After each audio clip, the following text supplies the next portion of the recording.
शाळेच्या गणवेशात यायचं. तुम्ही सगळे गणवेशातच आलेले आहेत ना? हो. नख बघा बरं, कोणाकोणाचे वाढलेले आहेत? पहा नख. कोणाचे नख वाढले? रोशनी, तुझे नख वाढलेले आहेत ना?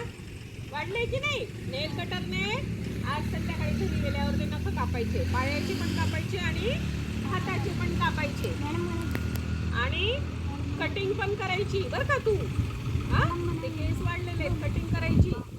कसं राहायचं? रोज स्वच्छ राहायचं. आणि शाळेत येताना कसं यायचं? कसं यायचं? स्वच्छ यायचं. दात घासायचे स्वच्छ, तोंड धुवायचं, आंघोळ व्यवस्थित करायची, स्वच्छ धुतलेला गणवेश घालायचा, व्यवस्थित दप्तर नीट भरायचं आणि छान तयारी करून शाळेत यायचं. गणवेशात शाळेत यायचं. ज्ञानेश्वर, आज उशीर झाला का?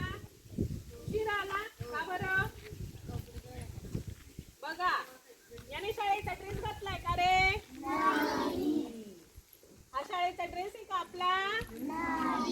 आता हा तुमच्यामध्ये एकटाच उठून वेगळा दिसतोय की नाही? हा, वेगळा दिसतोय की नाही? तुम्ही सगळे पहा किती छान एक सारखे दिसताय.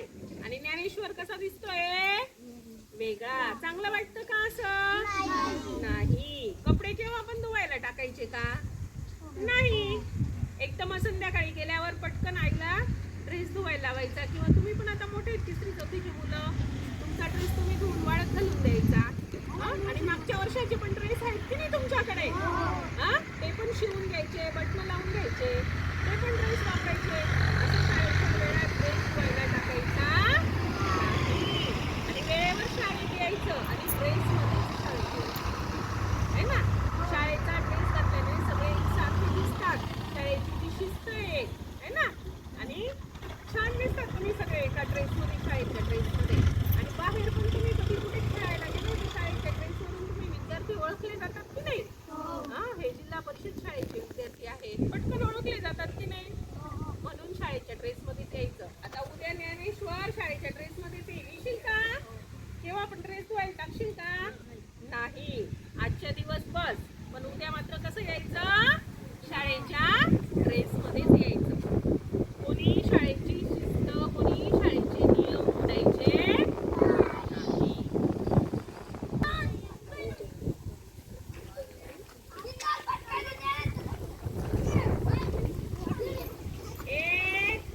चला पटापट चला. चला रांगेत उभे राहा. चला वर्गाप्रमाणे रांगेत उभे राहा. पहिली, दुसरी इथे, तिसरी बाजूला काढा. दप्तर बाजूला ठेवा. दप्तर बाजूला ठेवा. चला उभे राहा. दप्तर बाजूला ठेवून उभं राहायचं जागेवर.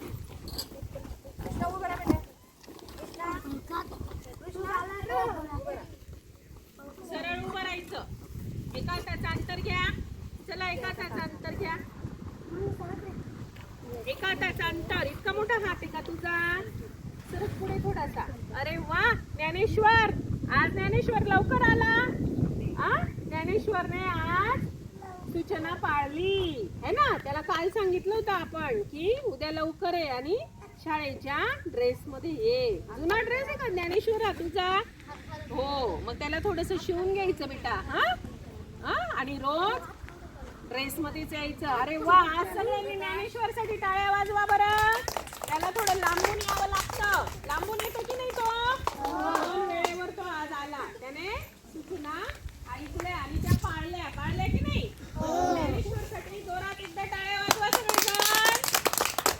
छान. आज सगळे एकसारखे दिसताय की नाही तुम्ही? तुमच्यामध्ये कोणी वेगळे दिसताय का?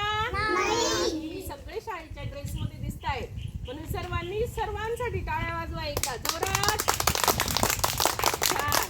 अशीच शाळेची शिस्त पाळायची आणि नेहमी शिक्षकांनी ज्या ज्या सूचना दिलेल्या असतात त्या पाळायच्या. समजला? चला एक साथ सावधान. राष्ट्रगीत केले.